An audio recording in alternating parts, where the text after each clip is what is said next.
Que el día de hoy vamos a mirar a la Constitución. Aquí está la pregunta esencial que dice: ¿cuáles son los principios básicos del gobierno descritos en la Constitución de Estados Unidos?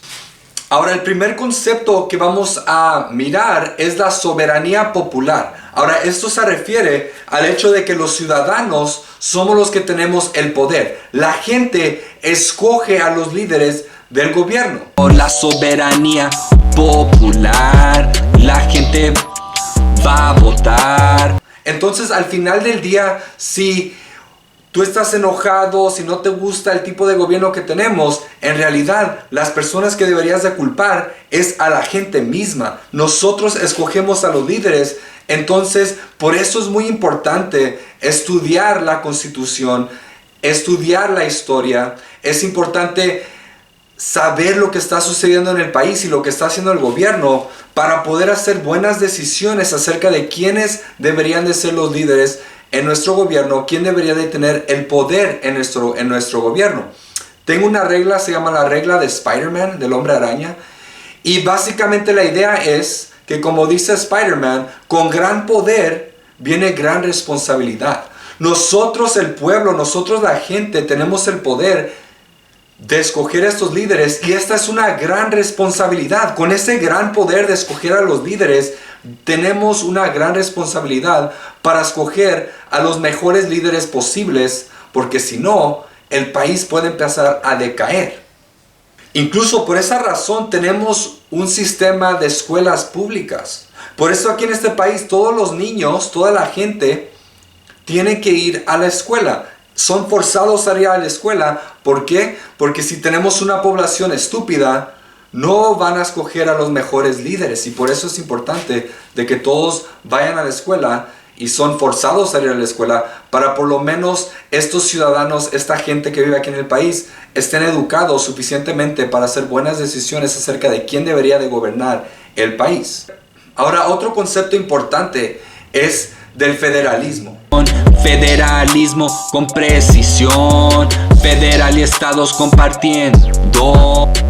El poder en muchas maneras en la Constitución es dividido en muchas diferentes formas, porque recuerden que antes de la creación de la Constitución y antes de los artículos de confederación, nosotros éramos partes del Imperio Británico, donde había un rey que básicamente controlaba todo. Entonces nosotros teníamos mucho miedo de concentrar el poder en una sola persona o una sola institución, un solo grupo. Entonces la Constitución básicamente divide el poder en muchas maneras, y el federalismo es una de estas. El federalismo básicamente divide el poder entre el gobierno federal y el gobierno estatal. El gobierno federal básicamente es Washington, D.C., es las tres ramas del gobierno, que es el presidente con la rama ejecutiva, la rama legislativa con el Congreso y la rama judicial con la Corte Suprema. Ellos hacen decisiones juntos que afectan todo el país, hacen leyes para todo el país, hacen decisiones que afectan a todo el país. Pero también cada estado tiene su propio gobierno que hace leyes y hace decisiones solamente para su estado. Entonces, esta es una manera de dividir el poder entre estos dos grupos. Y estos dos grupos básicamente tienen diferentes funciones en el gobierno. Por ejemplo, el gobierno federal, sus poderes incluyen el poder de declarar guerra, el poder de hacer dinero, el poder de lidiar con otros países. Y obviamente eso es obvio, porque tenemos que presentar una unión en nuestro país cuando vamos y hablemos con otros países, cuando hagamos una decisión de pelear una guerra. Y obviamente si si cada estado tuviera diferente dinero, que es algo que estaba sucediendo antes de la Constitución, esto iba a ser un problema muy grande cuando estás intercambiando cosas.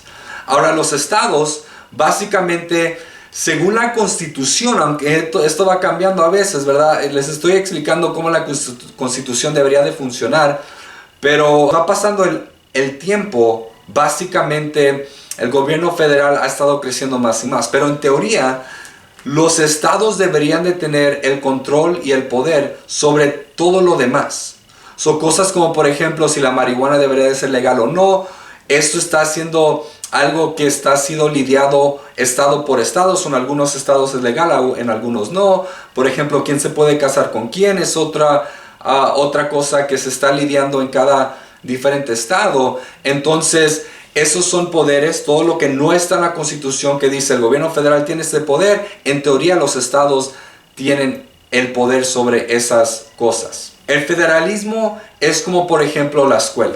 En la escuela tenemos un gobierno federal, un gobierno que controla, un grupo que controla toda la escuela, y ellos básicamente son los directores, ¿verdad? El director y el ayudante y la oficina básicamente controlan toda la escuela. Ellos tienen ciertos poderes para hacer ciertas decisiones acerca de toda la escuela. Por ejemplo, si ellos dicen que no pueden tener chicles, por ejemplo, eso es una regla que aplica a toda la escuela. Ningún maestro puede decir, oh no, en mi salón está bien si tienes chicle. No, esa es una ley, se puede decir una regla para toda la escuela.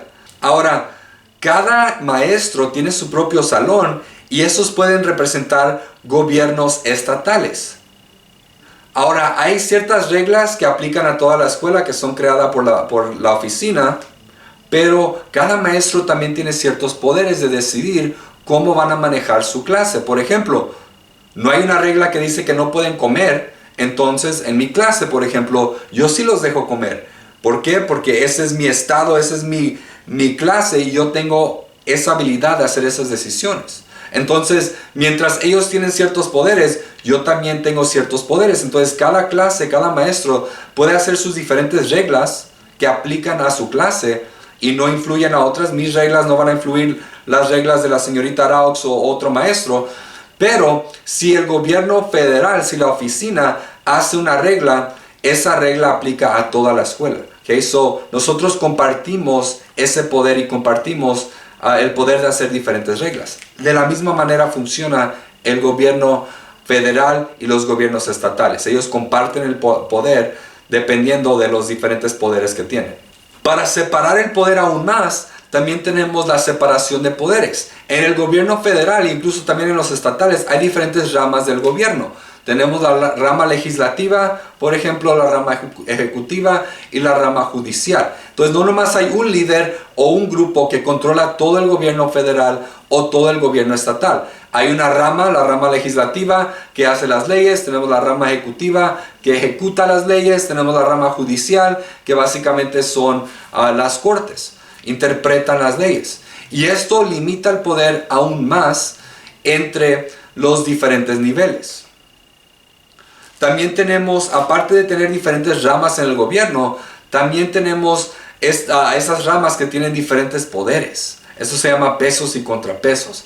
Tres ramas del gobierno, todas compartiendo y a la vez también compitiendo. Pesos y contrapesos, presidente, jueces y también el Congreso. Cada rama tiene una manera de limitar el poder a las otras ramas del gobierno. Por ejemplo, el presidente puede vetar cualquier ley. Si el Congreso pasa una ley, el presidente tiene el derecho de no firmar la ley y esa ley no se puede hacer una ley. ¿Okay? También ellos tienen el poder de escoger a los miembros de la Corte Suprema y las diferentes cortes federales. Mientras el Congreso tiene el poder, un poder muy importante, que es remover a un presidente. Ahora tienen que votar y es un proceso muy difícil, pero en teoría pueden sacar al presidente de su posición. Incluso nunca ha sucedido en el país donde el Congreso saca al presidente, nunca han recibido suficientes votos, pero definitivamente tienen ese poder. Incluso también pueden remover a miembros de la Corte Suprema. Ahora, la Corte Suprema tiene el poder sobre el Congreso de básicamente decir si una ley es inconstitucional, que va en contra de la Constitución. Entonces, eso básicamente quiere decir que esa ley no puede ser una ley más. Y también tiene poderes sobre el presidente acerca de las acciones de ellos. Ellos básicamente son como los árbitros. Si alguien está haciendo algo incorrecto, ellos tienen el poder de repasar esa información y decir, este acto del presidente va en contra de la Constitución o del Congreso. Dije, hay diferentes ramas en el gobierno, 3 ramas en el gobierno federal, que incluye artículo 1 de la Constitución, que es la rama legislativa y su meta es hacer leyes. Que su habilidad, su poder es de poder hacer leyes. Está dividido el Congreso, es como le llaman a la rama legislativa, entre dos partes, que es el Senado, que básicamente incluye a 2 representantes de todos los estados, en total hay 100 senadores, y también tenemos la Cámara de Representantes, y la Cámara de Representantes está basado en la población.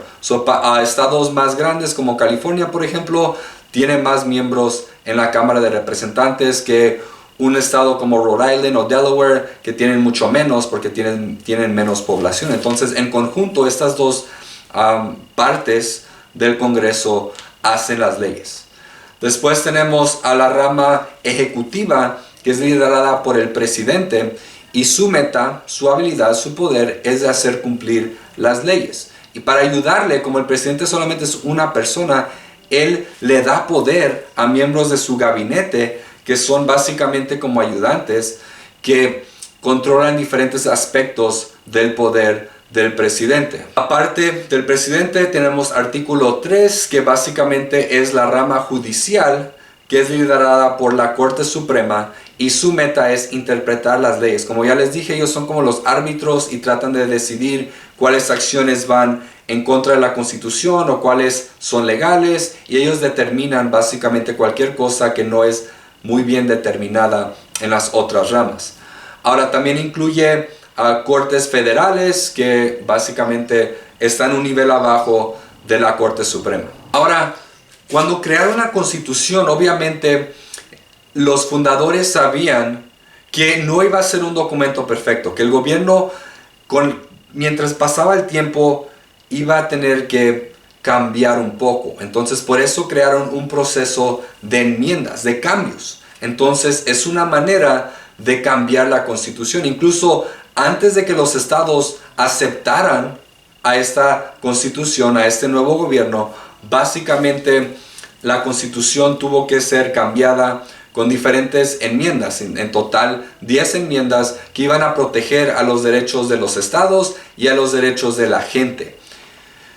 Y esto es un proceso muy interesante, o una idea muy interesante, porque esto iba básicamente a ayudar a la Constitución a ser exitosa, porque si cometieron un error los fundadores, se podía corregir con este proceso de enmiendas, o si va cambiando la vida, pueden hacer nuevos cambios a la Constitución. Pero es impresionante de que en total solamente hay 27 enmiendas, o solamente han tenido que cambiar partes de la Constitución o agregarle a la Constitución solamente 27 veces en más de 200 años, que es algo bastante impresionante. Y con eso vamos a parar ahí. Después voy a hacer un video acerca de las otras partes de la Constitución, incluyendo las enmiendas. Y yo sé que no hablé mucho acerca de las 3 ramas del gobierno. También aquí hay un video acerca de las 3 ramas del gobierno, un poco más en profundo, en una manera más chistosa. Y en diferentes maneras también vamos a seguir aprendiendo de estas 3 ramas. Pero una vez más, por ahora vamos a parar ahí. Gracias por mirar este video. Los miro para la próxima.